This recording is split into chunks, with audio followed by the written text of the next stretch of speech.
भीखू भाई जरा कंजूस से थे। एक दिन उनका मन नारियल खाने का हुआ, लेकिन इसके लिए ना तो वे बाजार जाना चाहते थे, ना ही पैसे खर्च करना। वे सीधे खेत में जाकर बूढ़े बरगद के नीचे बैठ गए और सोचने लगे, क्या करूं।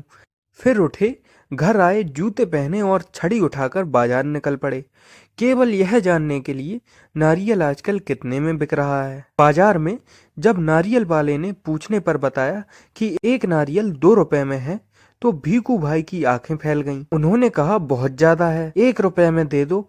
नारियल वाला तैयार नहीं हुआ।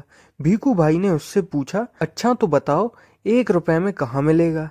नारियल वाले ने जब बताया कि मंडी में, तब भीखू भाई फौरन उसी तरफ चल पड़े। मंडी में व्यापारियों की ऊंची ऊंची आवाजें गूंज रही थीं। भीखू भाई ने इधर उधर देखा और बहुत जल्दी उन्हें नारियल वाला दिख गया। उन्होंने उससे एक नारियल का दाम पूछा। नारियल वाले ने कहा, सिर्फ 1 रुपए में, जो चाहे ले जाओ। भीखू भाई ने उसकी तरफ 50 पैसे बढ़ाते हुए कहा, 50 पैसे काफी हैं, मैं इस नारियल को लेता हूँ, और तुम यह लो, पकड़ो 50 पैसे।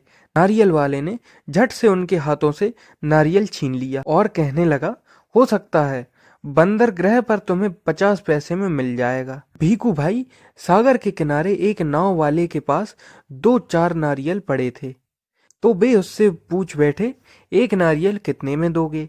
नाव वाले ने जवाब दिया, 50 पैसे में। भीखू भाई हैरान रह गए। उन्होंने कहा, इतनी दूर से मैं पैदल आया हूँ, 50 पैसे बहुत ज्यादा हैं, मैं तुम्हें 25 पैसे दूंगा। नाव वाला तैयार नहीं हुआ। हाँ, उसने भीखू भाई को नारियल के बगीचे में जाने की सलाह दी।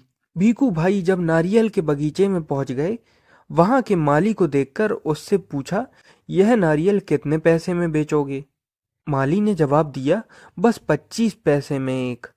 भीखू भाई को 25 पैसे भी ज्यादा लगे। उन्होंने माली से कहा, मैं बहुत थक गया हूँ, मेरी बात मानो, एक नारियल मुफ्त में ही दे दो। इस पर माली ने कहा, अगर मुफ्त में नारियल चाहिए तो पेड़ पर चढ़ जाओ और जितने चाहे तोड़ लो। भीखू भाई बेहद खुश हुए। उन्होंने जल्दी जल्दी पेड़ पर चढ़ना शुरू किया। वह बहुत जल्दी ऊपर चढ़ गए। फिर वे टहनी और तने के बीच आराम से बैठ गए और दोनों हाथों को आगे बढ़ाने लगे, सबसे बड़े नारियल को तोड़ने के लिए। अचानक उनके पैर फिसल गए।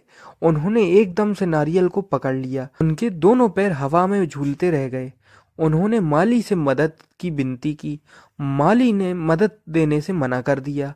तभी ऊंट पर सवार एक आदमी वहां से गुजरा। भीखू भाई ने उससे मदद मांगी। वह तैयार हो गया। ऊंट की पीठ पर खड़े होकर उसने भीखू भाई के पैरों को पकड़ लिया। ठीक उसी समय हरे भरे पत्ते खाने के लालच में ऊंट ने गर्दन झुकाई और अपनी जगह से हट गया। नतीजा हुआ कि वह आदमी ऊंट की पीठ से फिसल गया।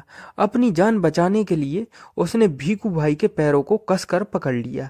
इतने में एक घुड़सवार वहां आया। पेड़ से लटके दोनों जनों ने उससे मदद मांगी। घुड़सवार ने सोचा, मैं घोड़े की पीठ पर चढ़कर इनकी मदद कर देता हूँ। फिर वह घोड़े पर उठ खड़ा हुआ, लेकिन घोड़े ने भी वही किया जो ऊंट ने किया था। हरी घास के चक्कर में घोड़ा आगे बढ़ गया और छोड़ चला अपने मालिक को ऊंट वाले के पैरों से लटकते हुए। नारियल के पेड़ से अब 3 जने झूल रहे थे। घुड़सवार ने भीखू भाई से कहा, काका काका, कस के पकड़े रहना, मैं आपको 100 रुपए दूंगा। इसके बाद ऊंट वाले ने कहा, मैं आपको 200 रुपए दूंगा, लेकिन नारियल को छोड़ना नहीं। भीखू भाई 100 और 200 के चक्कर में कुछ ज्यादा ही खुश हो गए। खुशी से उन्होंने अपनी दोनों बाहों को फैला दिया। इतने में नारियल हाथ से छूट गया। परिणाम स्वरूप घुड़सवार, ऊंट वाला और भीखू भाई तीनों जमीन पर धड़ाम से गिर पड़े और दूसरे ही क्षण एक बहुत बड़ा नारियल भीखू भाई के सिर पर आ फूटा। इसलिए कहते हैं कि ज्यादा कंजूसी करना अच्छी बात नहीं है। आपने मुझे इतना समय दिया, इसके लिए धन्यवाद।